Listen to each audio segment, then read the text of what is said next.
দি, তুলবে না, গুরু যাই করবে।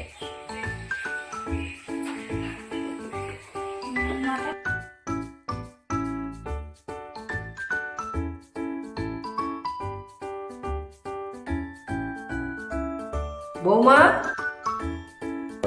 কি রান্না করছো আজকে? এই তো মা, আলু পোস্ত। পোস্ত?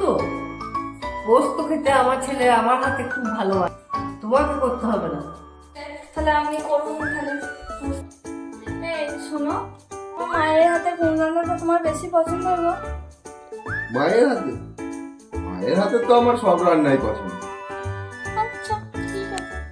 বৌমা, এত রাত হয়ে গিয়েছে, রান্না করতে যাবে না? কখনই বা রান্না করবে, কখনই বা খাবো? হ্যাঁ মা, ঠিকই বলেছে। শুধু শুধু আমার হাতে রান্না খেয়ে আমার ছেলের মুখে শ্রদ্ধা কেন নষ্ট করবেন? ওই জন্য আমি আজ থেকে রান্না করবো না, আপনি আজ থেকে রান্না করবে, যান।